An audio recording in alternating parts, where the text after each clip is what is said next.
2 weeks ago, USPS left a slip in my mailbox. We have a package for you at your local post office. The package was too big for my small mailbox, so the next day I decided to go and pick it up. When I got there, there was a four-person short line in front of me, and so I thought to myself, this is great. This is going to be a quick in and out, and then I can go and do the rest of my things that I need to do. But I ended up waiting more than 1 hour in line to get my package. And while I was waiting, I noticed the people around me getting uncomfortable as time passed by and no one moved an inch. Uh, then the line started to move, and one guy in front of me actually he waited almost 45 minutes just to have them say, "We don't have your package here because this is not your local post office." And the guy after him, he really was uncomfortable, and he lost his temper right there. And I thought to myself, yes, waiting is hard, especially when you are waiting and you don't have a time frame for what's coming next. Let's think about the time we've been waiting to get back to church, the time we've been waiting for COVID-19 to go away, the time we've been waiting for our lives to go back to whatever we call normal. Um, let's think about COVID-19 restrictions and consequences for many this year. Everybody waits, yes, but not everybody waits well. Let me suggest that the way you wait, in many ways, will shape the life that you live. The way you wait will shape the life you live. Discipleship in the kingdom of heaven requires waiting. Growing in the kingdom of heaven requires waiting as well. And you may or may not agree with me on this, we as humans, sometimes we feel that God is on a way different timeline than we are. We feel He moves slower than we want Him to move. Lord, will you at this time restore the kingdom to Israel? Lord, will you at this time heal me? Lord, will you at this time help us get rid of COVID-19 so we can go back to normal? Again, kingdom growth is slow. It is a hard truth to swallow in our modern digital age. Some people will feel like Prime 2-day shipping on Amazon takes forever. Are you with me? We want the items we order ASAP. If uploading your content on YouTube, for instance, takes almost a minute, then you are out. It is going to be too old. It needs to be uploaded almost instantly. How many of you planted a garden this year? I know that my amigo Dustin Jones planted one, and I know it takes time and patience. Therefore, Jesus has a parable for us today, the parable of the weeds that we find in the Gospel of Matthew, chapter 13. Let us hear that parable. He put another parable before them, saying, "The kingdom of heaven may be compared to a man who sowed good seed in his field. But while his men were sleeping, his enemy came and sowed weeds among the wheat and went away. So when the plants came up and bore grain, then the weeds appeared also. And the servants of the master of the house came and said to him, 'Master, did you not sow good seed in your field? How then does it have weeds?' He said to them, 'An enemy has done this.' So the servants said to him, 'Then do you want us to go and gather them?' But he said, 'No, lest in gathering the weeds you root up the wheat along with them. Let both grow together until the harvest. And at harvest time I will tell the reapers, gather the weeds first and bind them in bundles to be burned, but gather the wheat into my barn. The parable of the weeds is unique to the Gospel of Matthew. It is also the second parable in chapter 13, often called the parabolic discourse. You see the way that Matthew has organized different parables, probably taught by Jesus in different times at different locations as part of his traveling itinerant ministry. Matthew has comprised all of those teachings in the form of parables in a single discourse. This is the third discourse actually in the Gospel of Matthew. The first one is the Sermon on the Mount, and the second one is the Mission Discourse in chapter 10. And this content, this parable, along with the parable of the sower and the parable of the mustard seed and the leaven, takes place outside a house, and the audience there is mixed. There are disciples of Jesus, but there are also huge crowds that follow Jesus. But once Jesus is back inside the house, he explains the parable of the weeds only to his disciples. And the theme of the parable, the topic of the parable, is the nature of the kingdom of heaven. And one will ask, why does Jesus teach in parables? And I will say, I agree with Robert Taylor. I think that storytelling has power. Stories are one of the best ways to get ideas into the mind and into the heart too. The parables have to do with the kingdom of heaven. There are many disciples of Jesus today who are clueless, who have no idea about the nature and meaning of the kingdom of heaven. And I think this is sad, because if you were to hear Jesus preach and teach today, he would preach and teach the same message. The kingdom of heaven is like if you were going to say to Jesus, this is your stage, you have one sermon to preach. He will preach about the kingdom of heaven.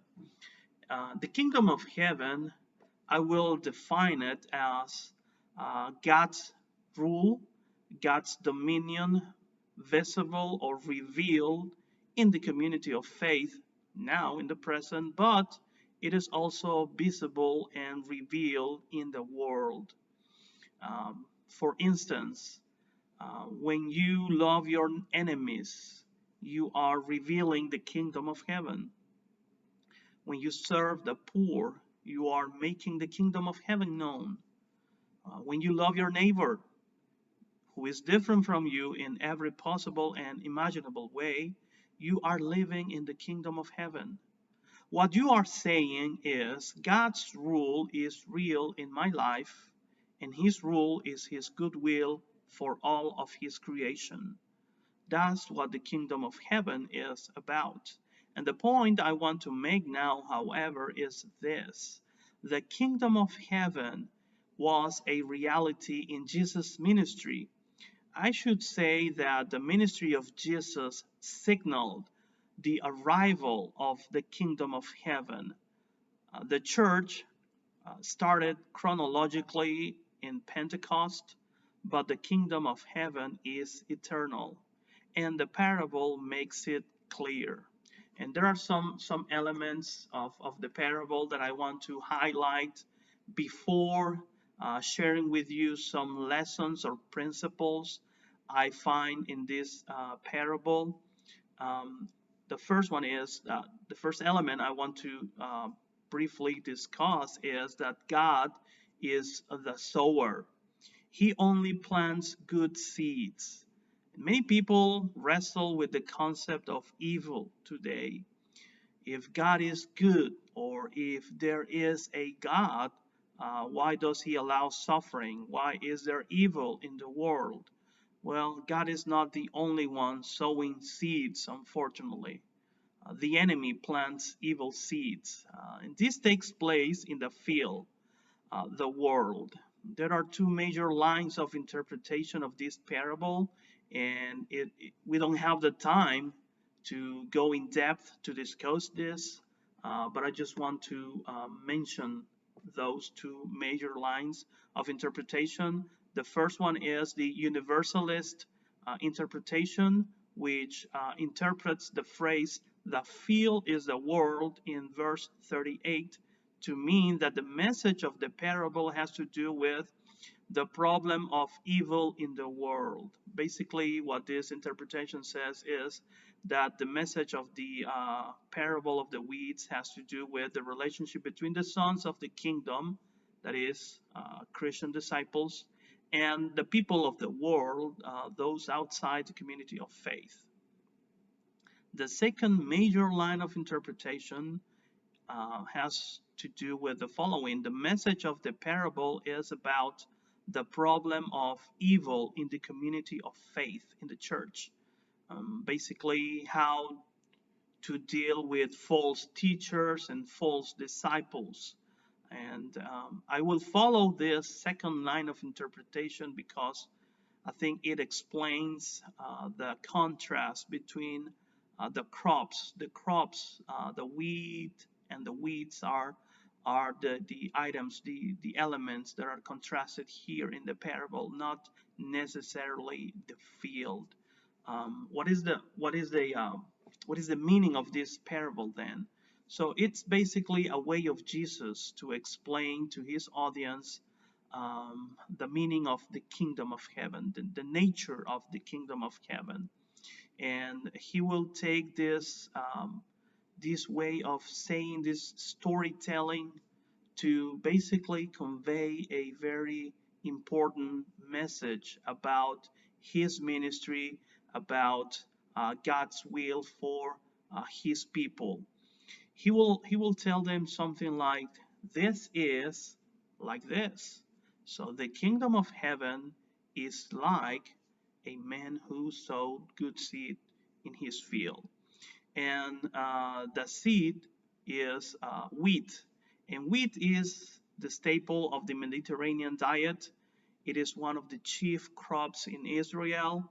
Bread, flour, and the like are essential part of everyday life. And in the parable, the weeds threaten the survival of the people. They use the resource of the wheat to grow. That is, the weeds, they consume, they use the resources, they steal every good element and nutrients that the wheat needs to grow and to produce fruit.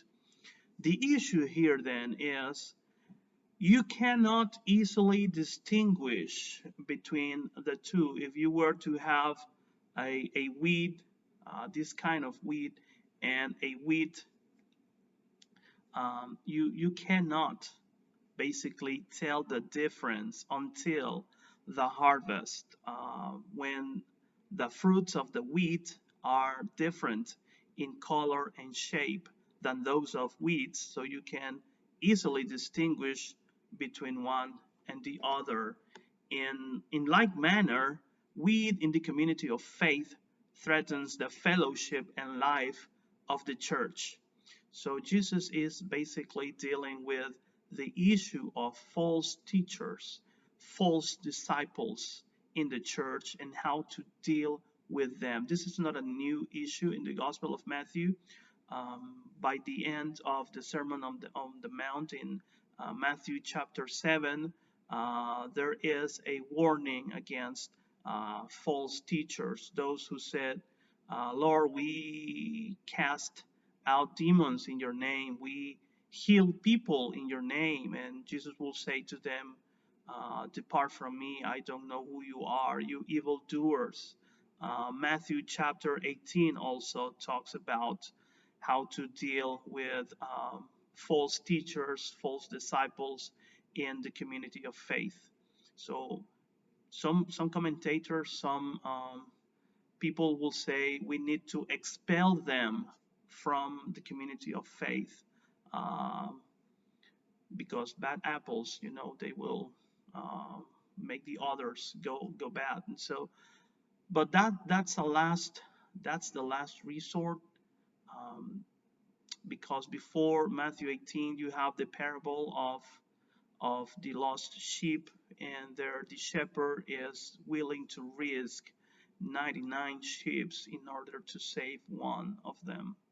So here are some principles that I would like to share with you as we think about the message of the parable of the wheat and the weeds in our context today.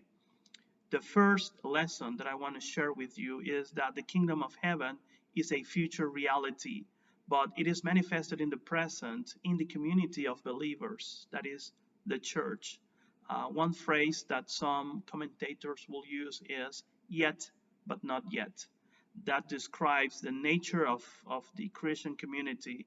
We live in the present world, yes, but our values are not determined by the present reality of our world, but rather by the coming manifestation of the fullness of the kingdom.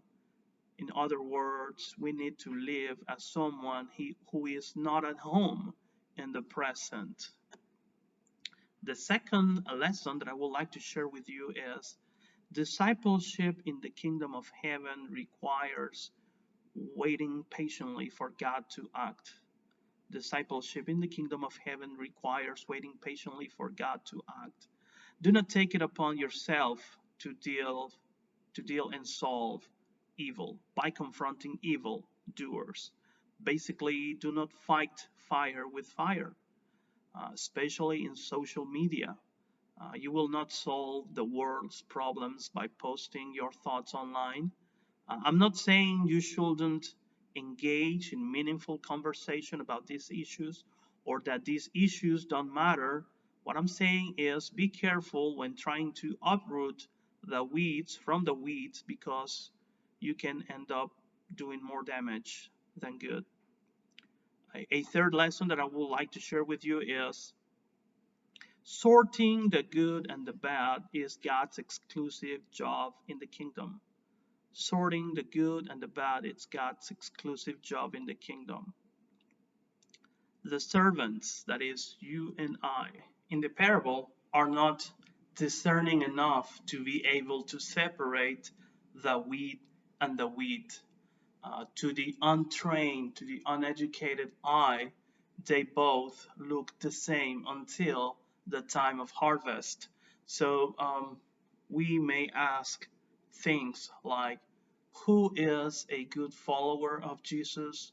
Or who is a good person? Who is my neighbor? Who is worthy of my love and my support? And I think it all has to do with the way we treat others, the way we see others.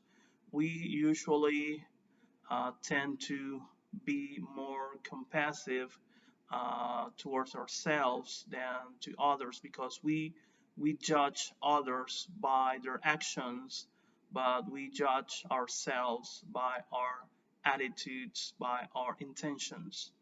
We judge others by their actions, and we judge ourselves by our intentions. And so we will say like things like, I didn't mean to do that, it was not my intention. And so we are more merciful with ourselves than with others. So I think we may see others as weed, and we would like to follow the come and take it approach, like James and John in Luke 9. Lord, do you want us to command fire to come down from heaven and consume them? That's a tone I perceive in a lot of social media posts. So finally, the last lesson that I would like to share with you is, please remember that evil will be decisively and finally solved in the second coming of Jesus. Evil will be decisively and finally solved in the second coming of Jesus. This doesn't mean you should not stand for justice, but what I'm saying is that only God and He alone can bring right and just judgment upon the wicked. There are some who may escape earthly justice. We may never find out the things they've done, or whose evil actions may go unpunished here. But rest assured, God will deal with them because no one will escape his judgment. So I would like to encourage you that I know that we are living in challenging times when we think that God moves slow. But the parable actually encourages us, the disciples of the community of faith, to remember that the Son of Man will come with his angels to bring justice once and for all. In the meantime, what you and I need to continue doing is to devote ourselves to prayer, good deeds, love one another, serve one another, and worship God the Father. Grow and mature in love and service to all men while we await the time of the harvest in the kingdom of heaven. May God bless you. Stay safe.